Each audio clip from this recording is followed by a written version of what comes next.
Thank you, Louise. I appreciate it very much. It's a great honor. I want to thank Simon & Schuster, one of the most magnificent publishers. For years and years, I've heard about Simon & Schuster as being a fabulous, I was going to say the Rolls-Royce, I was going to say the Harvard or the Yale, but they really are a great one, and I want to thank you very much. You've given us such tremendous support, and we did this quickly, and we think that we did it very effectively. It's been an incredible experience. We wrote a book, and the title, Crippled America, is very tough, but unfortunately, we have to do what we have to do, and I think one of the reasons we've been doing so well in the campaign is because we tell it like it is. We tell the truth, and America is crippled. We owe 17 and now 18, and now it's actually very soon going to be $19 trillion in debt. We have a military that doesn't have proper instruction from leadership. We don't know what we're doing. We're losing all over the world with trade deals. Every country, no matter what country you talk about, you can just pick a name out of a hat. They're beating us in trade. And we can't go on like this any longer. It's impossible to go on like this any longer. I always mention, as an example, Sergeant Bergdahl, a traitor. We get Sergeant Bergdahl, they get 5 of the people they wanted, and they wanted badly. And that's not the way it's going to work anymore. So we write about it in the book. We tell lots of different stories of lots of different things, and I think it's going to be very instructional. Very important to me was instructional. When I did The Art of the Deal, I think one of the reasons it was so successful is that it was largely instructional. And even today when I speak, so many people hold up the book, The Art of the Deal, and the other books we've done. So this is one that probably not since The Art of the Deal, I have to tell this to Louise and Simon & Schuster, have I worked so hard on a book. And it was in a confined period of time. We wanted to get it out really, really quickly so that it pertained to what's going on right now. It's a moment of time, and we got it done. And David did a fantastic job. Where is David? Is he here? David? David did a fantastic job. And all of my people did a great job. They helped me so much because we are doing a couple of other things right now. So this was not easy getting this in. But we see by the lines go down to Park Avenue. They've been forming since last night. And I'm going to be signing books starting at 12 o'clock. We're doing a couple of interviews, and then we're signing books starting at 12 o'clock, and that'll be very exciting for me. But we have fans that have bought the book, and they just bought it. And some have been online now for 12 and 14 hours. I don't know how they're doing this, but they do it. They find a way. So I'm looking forward to getting to the signings. Does anybody have any questions, please? Oh, that's all? Just about 30 questions? Yes, go ahead, Katie.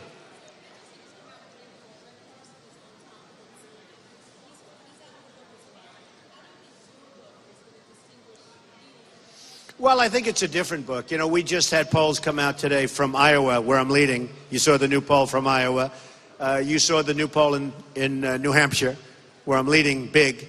A poll just came out in Florida, where I'm leading big, Georgia, Texas, I mean, all over the place.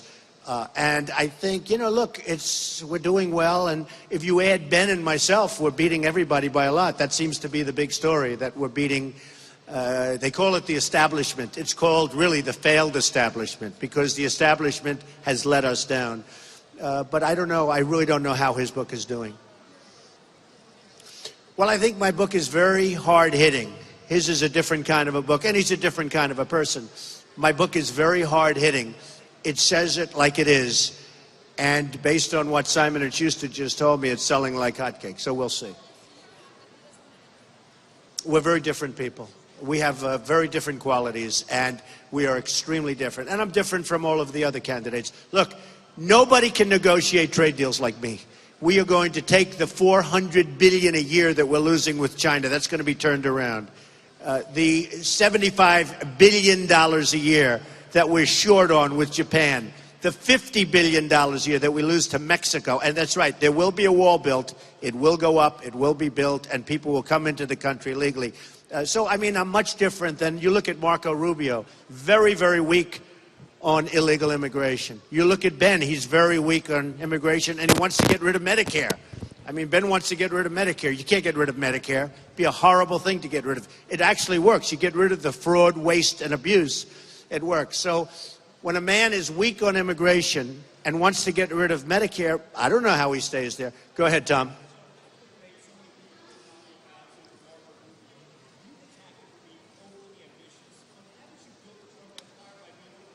No, I think that really Marco is overrated.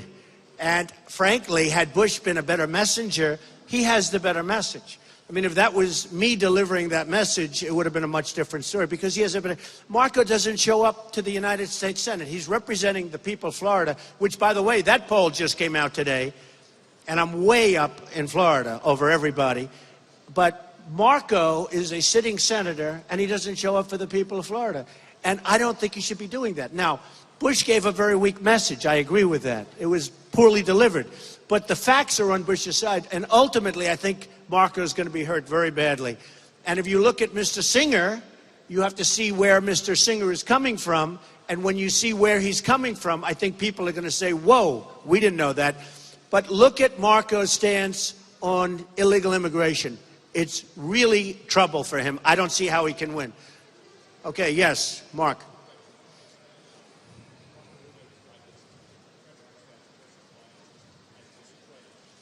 Marco Rubio's personal finances are discredited? Oh, no, his personal finance, all you have to do is look at his credit card. I mean, he is a disaster with his credit cards. And I'll tell you what, I love Florida. I'm in Florida all the time. And for years I've been hearing that his credit cards are a disaster.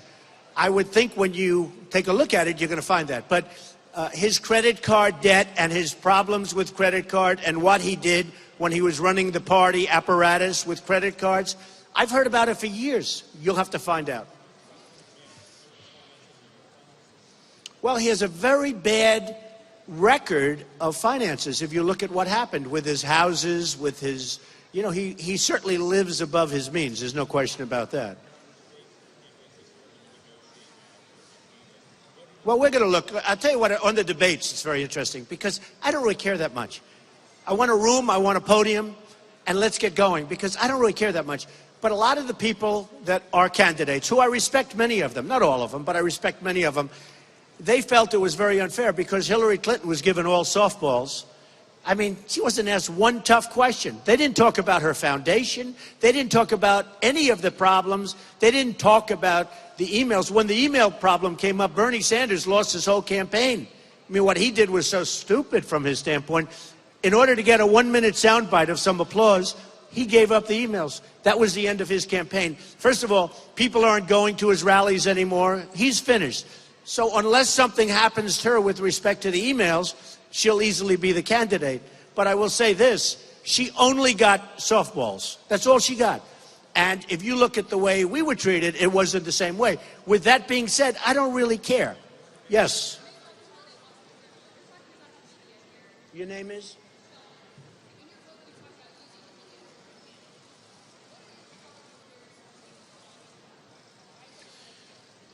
Well, I think the Republicans actually are doing a pretty good job overall. They coalesced at that last debate because, I mean, it really started with me. The guy asked me a question. I think Harwood is probably finished as a credible reporter. He's a disaster.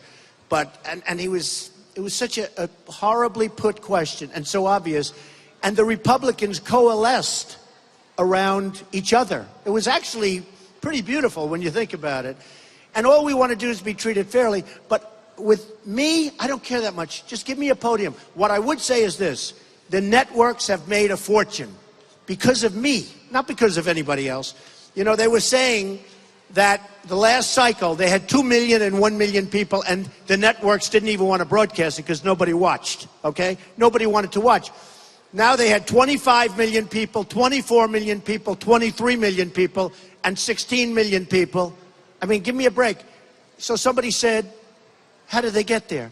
And actually, Variety and Hollywood Reporter, who do report this stuff pretty well, much better than the political press, they said solely for one reason, it was Trump. I'll take the credit. But I'll tell you what I also want. I think that wounded warriors and our veterans should be given some of the enormous profits being made on these debates. Enormous profits, by the way, beyond anything they ever envisioned. CNN was going to get $2,000 for a 30-second ad. They ended up getting $250,000. So they went from $2,000 to $250,000 for a 30-second ad. The networks and the cable are making a fortune, and I think they should give some of the profits to the wounded warriors and the veterans. That's what I want.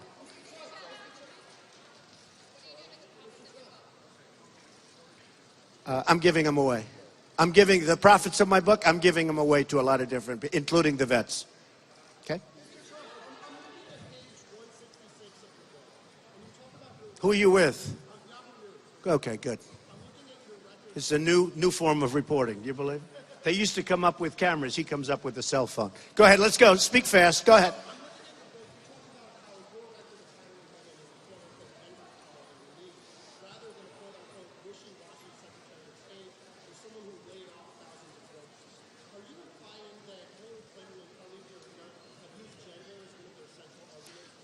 I have been amazing with respect to the hiring of women. This building was built as the head person, who was fantastic, by a woman. And that was at a time when you didn't see that in the construction trades. I mean, it was totally unique. I have many, many executives upstairs and in different buildings that I have that are women. Many, a proportion that's close to 50%, might even be over 50% if I analyze it. And they get paid a lot of money, in many cases more than men, doing the same job. So women have always appreciated that about me. I've been, in terms of employment, really a standout, and I've been honored for doing so well with women. Yes. Yes, go ahead. French television. Are you going to be voting? I don't think so. So let's go. We don't have to worry about the French right now. Go ahead. What Jeb Bush was saying at the last debate, I don't know, but he didn't say it well. What is your question? Go ahead, behind you. You're with Telemundo. Ah, welcome. Welcome to Trump Tower. I like Telemundo, by the way. I like it better than Univision. I'm suing Univision for $500 million. So. Go ahead. Because the country is doing so poorly. It's a very accurate title. Because the country is doing so poorly. Go ahead.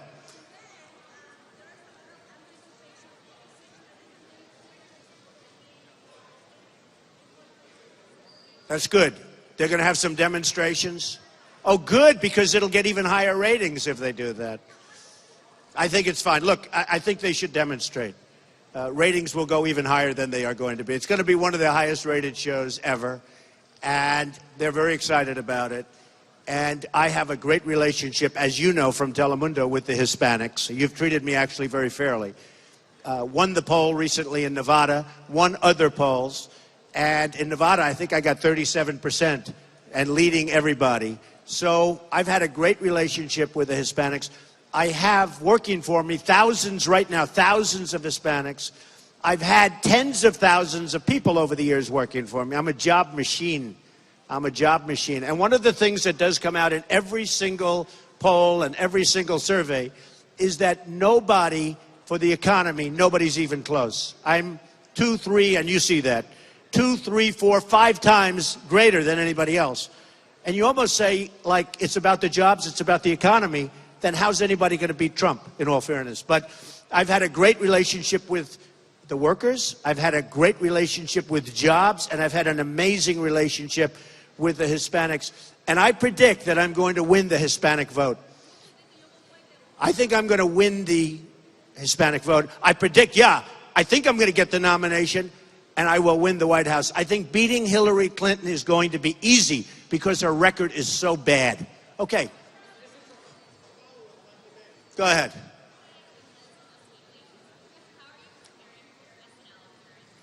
That's the question I like. How am I preparing for my SNL? Well, I'm meeting with Lorne Michaels in a little while, later on, after we're going to sign. I guess got thousands of people online, but we're going to sign, and then later on this evening, I'm meeting with Lorne Michaels and the whole staff, and we'll start the preparation. We'll pick our skits. Am I nervous? Not too nervous. Not too nervous. But we'll do a good job, and we're going to have a fantastic show. We're going to all have a lot of fun. My Jeb impression? No, I don't want to do that. I don't like showing a person sleeping at a podium. Tom is asking, can Jeb make a comeback? I think it's going to be very hard. It's very hard. Not about money.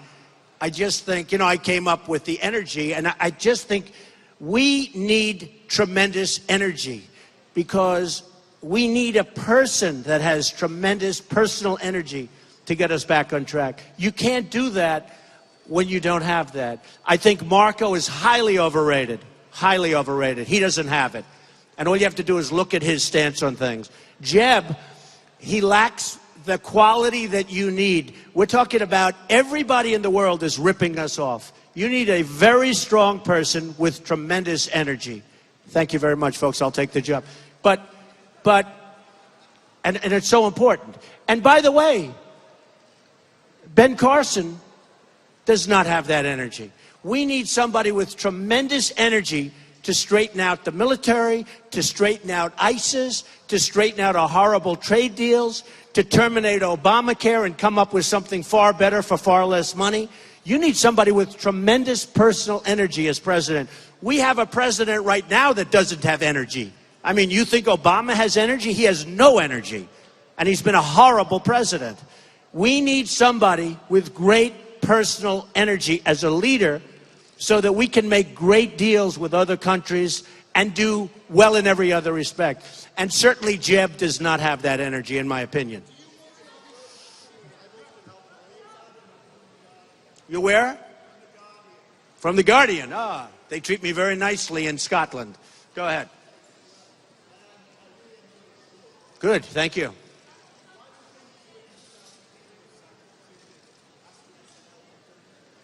Well, we just went over that, honestly. We just went over that. And it's, it's only going to make it hotter. Okay, another question. Go ahead. Say it again. Yeah.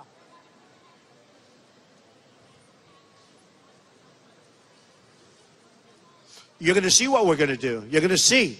But the whole thing with anchor babies, I turned out to be right. A person has a baby, lives in Mexico or lives in Asia or lives in many different places, has a baby, walks across the border, has the baby here. Now we're responsible for that person for the next 85 years. I don't think so. And by the way, I was right. They were wrong. The 14th Amendment does not give them clearance on that. And if you wanted to do that in Mexico, or if you wanted to do that in almost any other country, where you have a baby in that country and that country has that person for 85 years, including all of the costs of that person, they would laugh you right out of the country. You would be laughed out of the country so fast. So that turned out I was 100% right.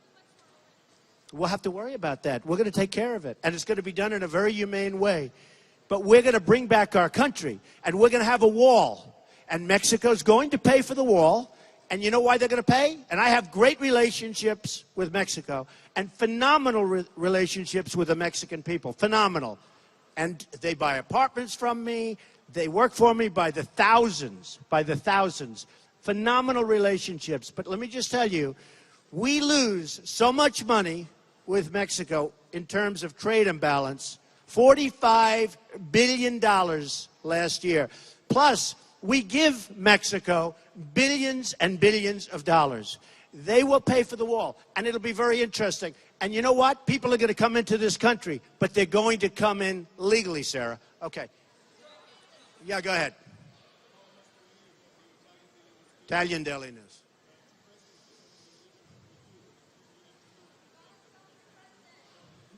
Can you talk louder? Nobody can hear.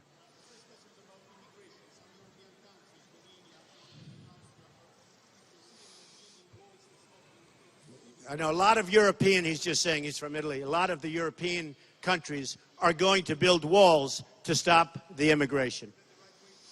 Well, walls work. All you have to do is ask Israel. Walls work if it's properly constructed.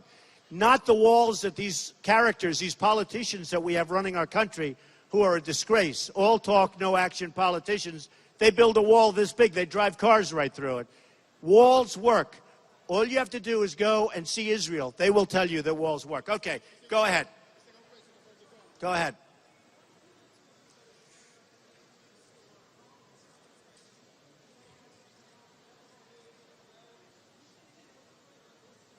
Yeah. We need pomp and circumstance. Good question, actually.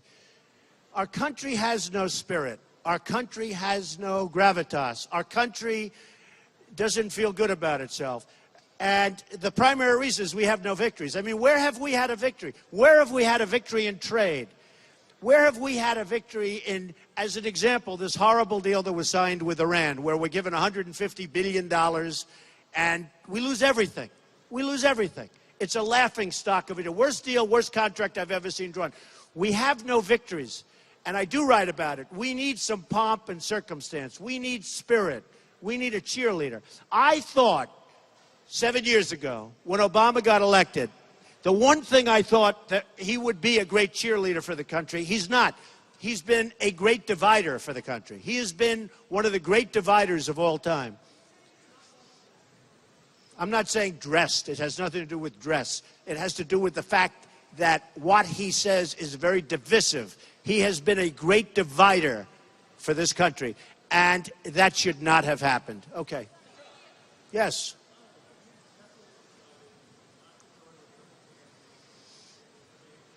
No, Howie, I'll go any way they want. I don't care too much about the debates. Look, I'm the one that gets all the nasty questions anyway. Nobody else gets the really nasty questions. In a certain way, maybe they're defending me, although I will tell you they're not doing it for that reason. I think it's irrelevant. I like the debates. I've had the debates. I've done well in the debates. As you know, every single poll said I won all 3 debates. Now, I don't know if I did or not, but I certainly didn't do badly. But every single poll said, even CNBC's poll said I won the debate. So I like the debates. I think they're good for me. But we have to be treated a little bit fairly. As an example, Hillary Clinton, no tough questions. I mean, why didn't they ask about Bill? Why didn't they ask about all of the different things? No tough questions. Now, that was staged by the Democrats. And frankly, they did a very smart thing in the way they staged it. Well, we're going to stage something properly also. But as far as I'm concerned, I really don't care that much. I just want to debate. I think debating is a good thing. It's healthy, gets everything into the open. But you don't want people like Harwood that read a question, that he wrote carefully, He thought he was such. His career, in my opinion, his career is probably ruined or certainly threatened. You could ask about anything you want. I mean, you have to ask about anything you want. Hillary had only softballs all night long. It was like this. Here, Hillary, hit this one over the park. So, yeah, go ahead. Are you from Russia? All right. I think our relationship with Russia will be very good. Vladimir Putin was on 60 Minutes with me three weeks ago, right? Putin. And they have one of the highest ratings they've had in a long time. So I'm going to give him total credit. But we will have a very good relationship, I think, with Russia. Now, maybe we won't. But I believe we will have a very good relationship with Russia. I believe that I will have a very good relationship with Putin. Go ahead.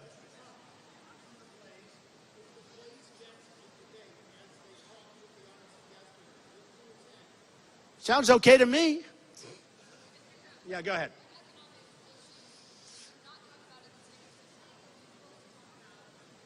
Well, I think there are a lot of economic issues. We didn't talk about trade. We didn't talk about devaluations, right? We didn't talk about corporate inversions, which, by the way, none of the other candidates, they don't even know what it means. But we didn't talk about corporate inversions, where companies are leaving our country, massive companies, because they can't get their money back and because they get lower taxes elsewhere. So they're leaving and they're taking their jobs with them.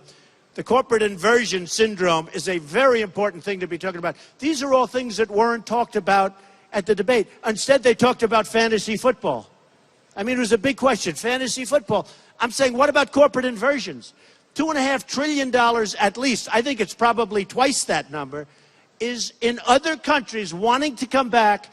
And because our system is so corrupt and terrible, they can't get the money back to invest in this country. So they don't talk about corporate inversions at the debates. They talk about fantasy football. I mean, those are a few. Yeah? Go ahead, Sarah. Say it. You don't talk. You have to talk loud enough. Right. I was against the war in Iraq, yes, very early on. I'll give it to you. Yeah, I have it upstairs. I don't know. I'll give it to you upstairs. Well, you know, you have to understand, I was a developer. A lot of people didn't care about my view in 2003, 2004, but there was a Reuters article taken from a magazine about my stance in 2004, I believe in July of 2004, and it talked about my stance on how I felt about Iraq. And I said very strongly exactly what happened. I said, you will destabilize the Middle East, and when you destabilize the Middle East, Iran will take over Iraq. That's exactly what's happening. And they'll take over the oil reserves, which are among the largest in the world.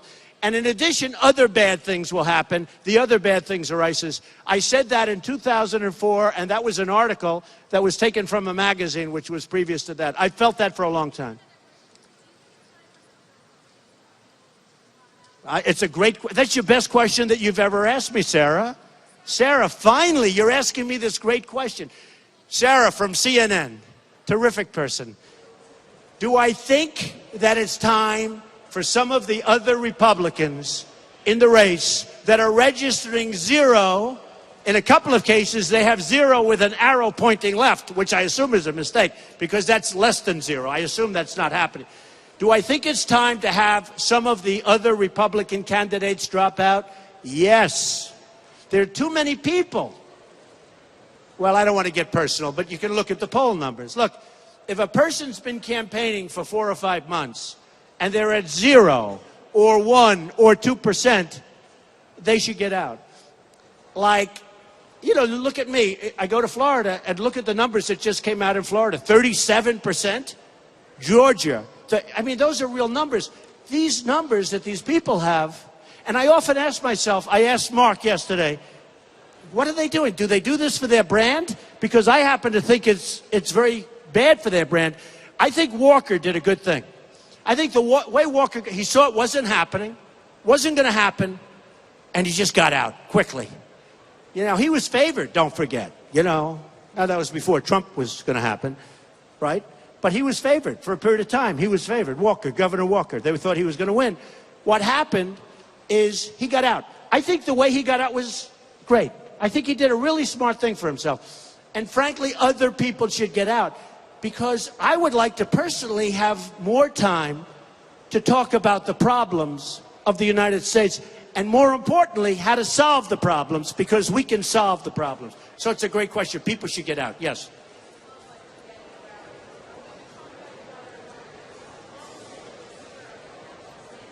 Ivanka.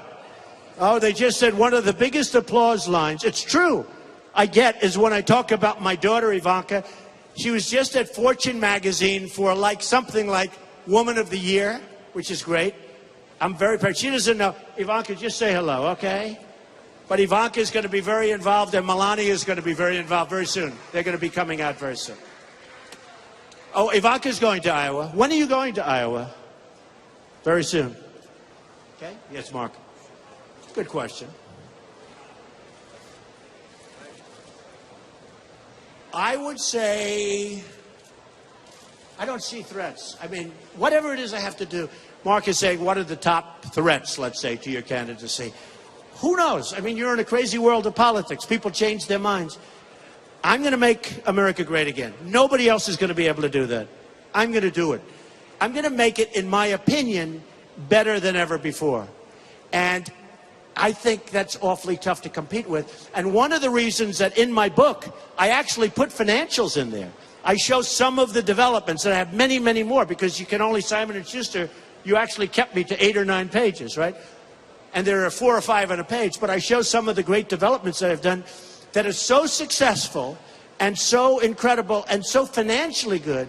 I show my financial statement from a year and a half, 2 years ago. Now it's even better, but we didn't have that certified yet. So I do that not in a braggadocious way. I do that because that's the kind of thinking our country needs right now. We are run by people that are incompetent. We are run by people who, in so many words, I hate to use the word stupid, but you have to use that word unless they have bad intentions, which I don't believe they do. But we are run by incompetent people. We have incompetent leadership. There are so many things, like I mentioned corporate inversion. The Democrats want the money to come back. Who doesn't? The Republicans want the money to come back. For 3 years, the Democrats have said, we want the money to come back. For 3 years, the Democrats and the Republicans agree, 100%. You have a vast majority, maybe everybody. For 3 years, guess what? They haven't done anything, right? They can't even get along when they agree. So here's the thing where we can take trillions of dollars, bring it back into this country, rebuild big parts of our country with it. Companies can spend that money in our country. We have everybody agrees it should be done for years, and they can't do it. That's a part of the problem. Well, you're going to look. You're going to look. A lot of controversy with Mr. Singer. There are those people that probably wouldn't have wanted him to back, but we'll see. I'll talk to you. Go ahead. Oh, well, they'll agree. No, they'll agree. They just didn't want to go through the unfair questions because they weren't questions, they were statements. You see, they were asking Katie, they were giving statements in a sarcastic, disgusting way. And by the way, I think Becky is terrific, and I think Carl is terrific. But I think John Harwood is not very good at what he does. But I think Becky Quick is a terrific person. I think Carl is a terrific person. But I will tell you, John Harwood was a disgrace to CNBC. Yeah, go ahead, Tom.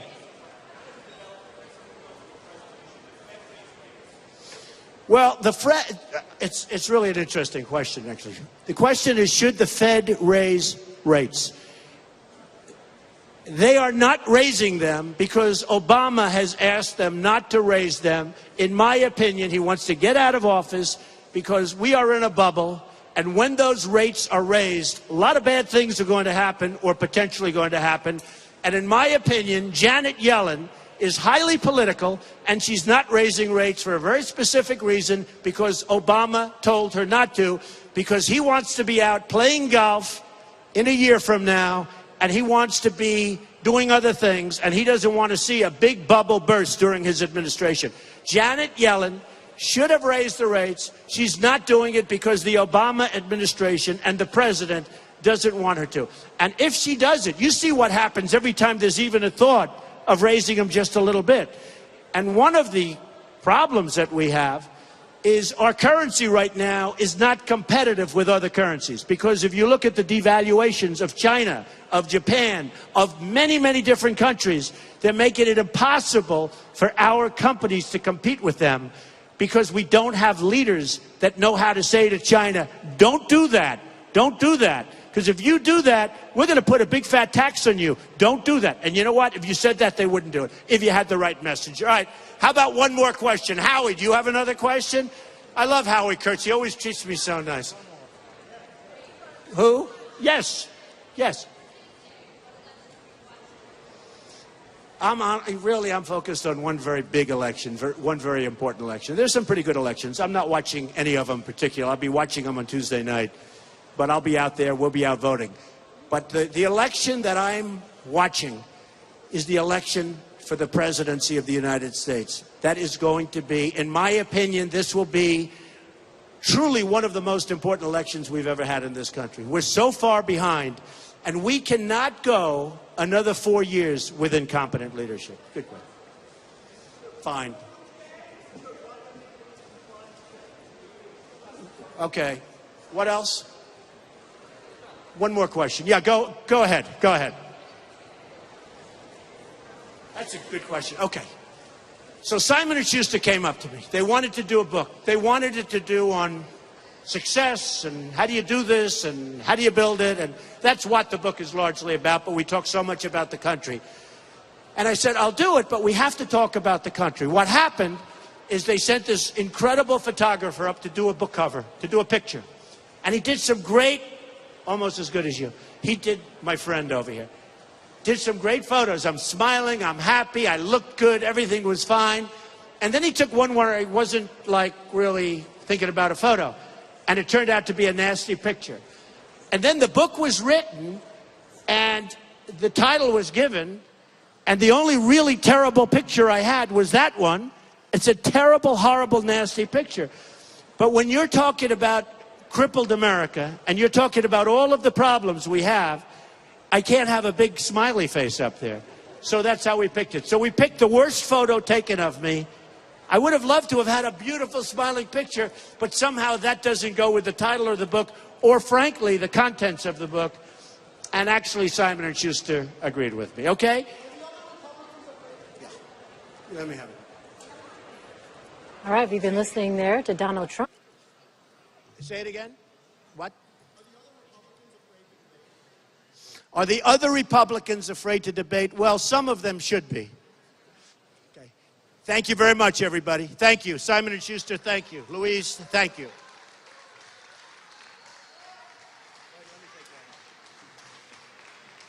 Yeah, come on up, stand up. Yeah, stand over here. Don't shoot low, shoot high.